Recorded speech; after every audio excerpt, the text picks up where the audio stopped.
I had the distinct pleasure of speaking with Abby from 13 Cedar Events, and she's an absolute delight to talk to. I had her explain to me why some brides might want to consider hiring a wedding coordinator or planner for their big day. So to give you some backstory, I did not hire a planner or coordinator for my big day. And after speaking with Abby, I can tell you, I definitely feel like it would have been well worth it. I hate that I got talked out of it and I didn't follow my gut instinct. So you might be surprised at what all a coordinator and planner can do for you. So let's also start by taking a look back. Wedding planners and coordinators used to simply not exist. Weddings used to be a whole lot more traditional, and the parents typically ran the event. It happened in a church, and family and friends catered the whole event. Nowadays, couples make the event more about them and what they want their guests to experience. So Abby wanted me to make sure that I explained that there's a distinct difference between coordinators and planners. So what are these differences? Let's go ahead and start by talking about coordinators. People, including myself, have heard of month of or even day of coordinators. The term day of can be somewhat misleading. No one should hire someone that says that they can come in and run the whole event the day of. Abby said that even a 2-week option is risky.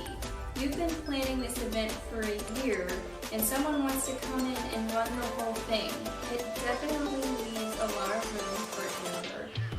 At 30 days out, a couple might consider hiring a month-of coordinator. At this point, the coordinator's job would be to execute the timeline, make sure vendors arrive on time, and things like that. The majority of venues here in the Charlotte area actually require a coordinator. So people like Abby are often contacted to provide services like this. Abby recommends that brides at least get month-of coordination. This ensures that someone's there to make sure your lip gloss is on, everyone is in line on time for photos, and that all of the vendors are also arriving on time. At that point, everyone can celebrate and no one needs to focus on the details. So let's take a second and have some real talk. I have photographed many weddings that didn't have any type of coordination or planning, and multiple weddings featured momentarily panicked brides and grooms when they approach the cake table and their cutlery is missing. I also had a recent bride contact me after she received her wedding photos a bit upset. She realized after looking through all of the pictures that she wasn't wearing the belt that went with her gown.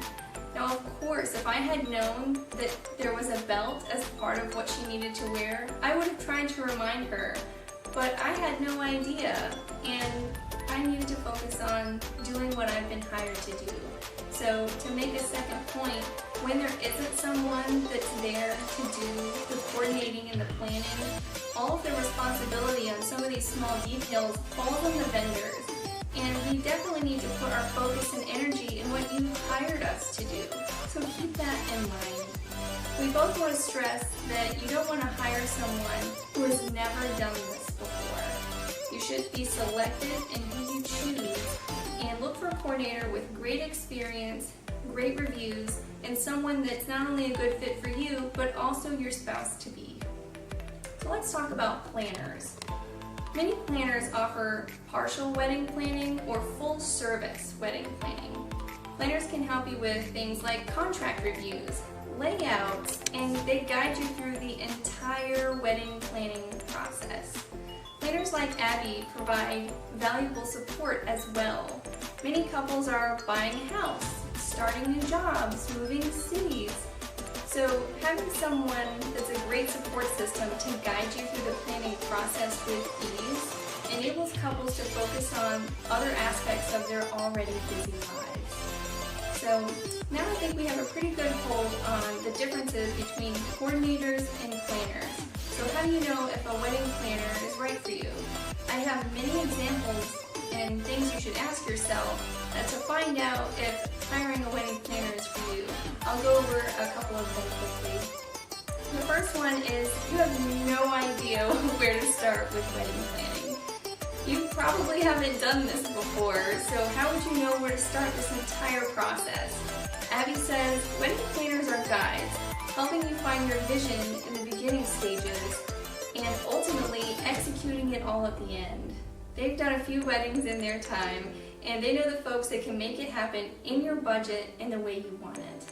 So the next example is, you don't live where you're getting married.